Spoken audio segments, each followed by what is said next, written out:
Hi, welcome to Tales of Dread. My high school friend has a 1,000-acre farm 1.5 hours south of Atlanta. The property has small and large buildings, barns, and cabins. The main place we like to hang out is down a dirt road from the main property to a separate piece of land called the river property because a cabin is 500 yards from the Flint River. When you get to the river, the bank is sand covered like a beach, and there's a fire pit with chairs.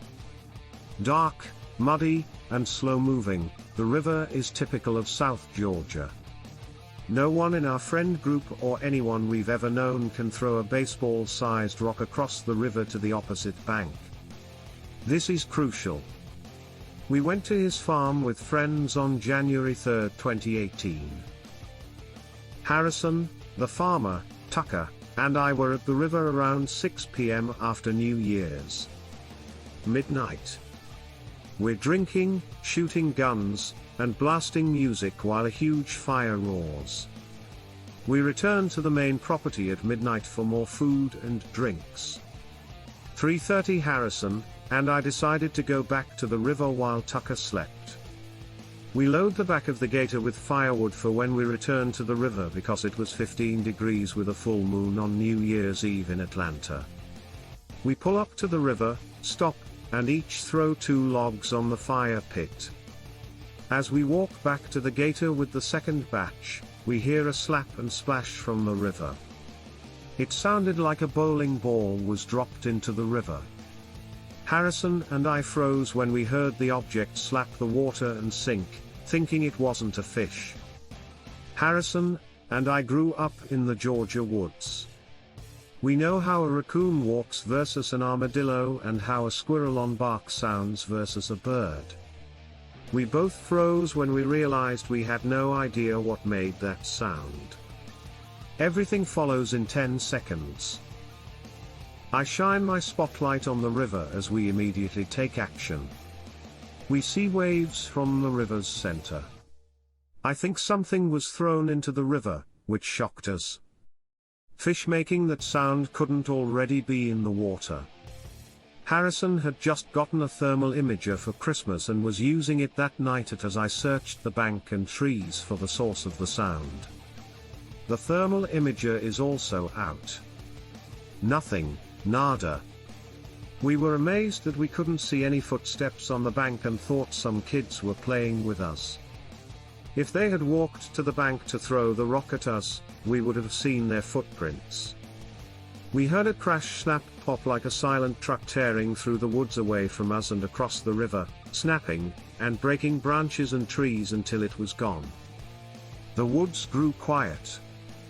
Then I thought a Sasquatch might have messed with us. Harrison wasn't convinced because he's a skeptic.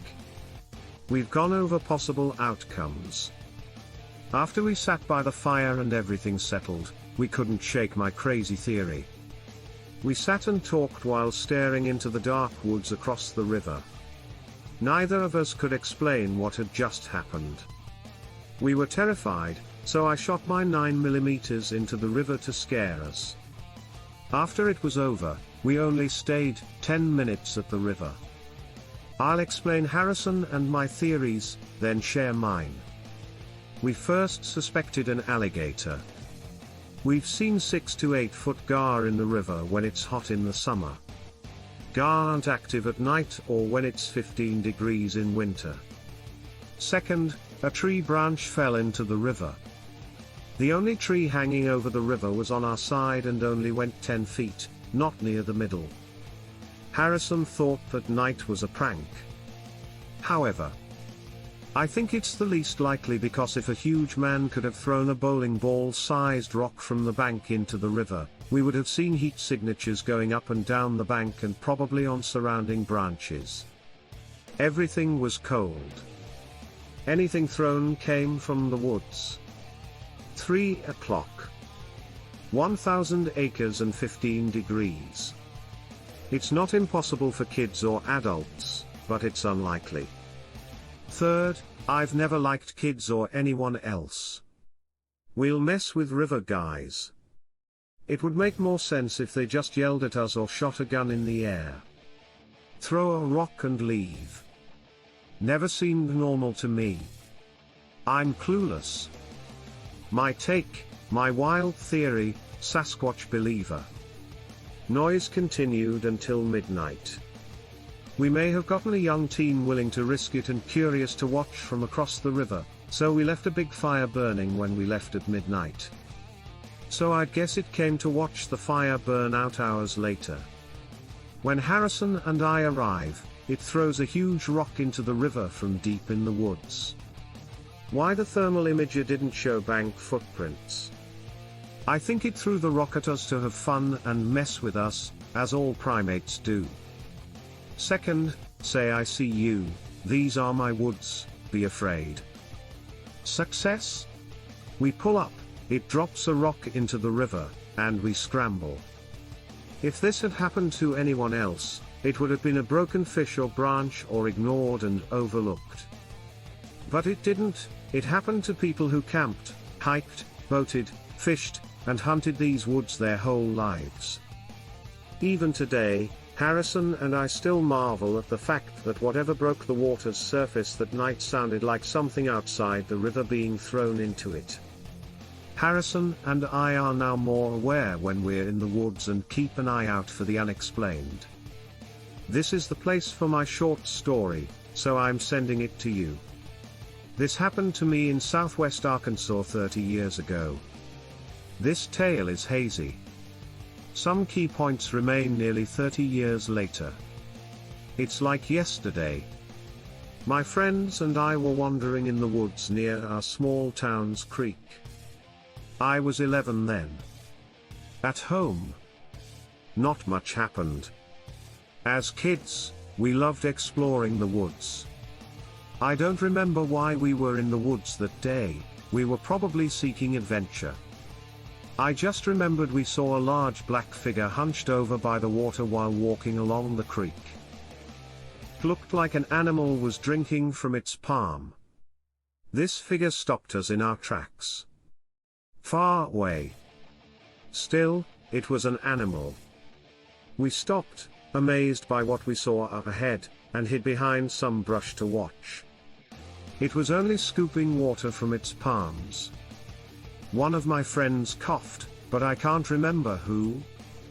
We noticed it had turned its head when it did.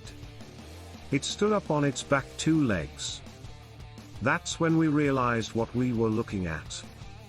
Bigfoot, Sasquatch, whatever you call it. At least 7 or 8 feet tall. Kids. But it was a huge monster. Its entire body was covered in black or dark brownish fur, and we all screamed when we saw it. The 3 of us screamed at the top of our lungs in terror. Must have spooked it, because we were about to run away. But this Bigfoot ran off into the brush on the right, disappearing behind trees and bushes right then and there. All 3 of us ran through the woods to the main dirt road. The day was terrifying. We told them. We weren't taken seriously. But this town has myths. So be careful. I haven't told this story in a long time, but I figured it was time. If you have any questions, feel free to ask. I don't remember every detail, but that's mainly what happened.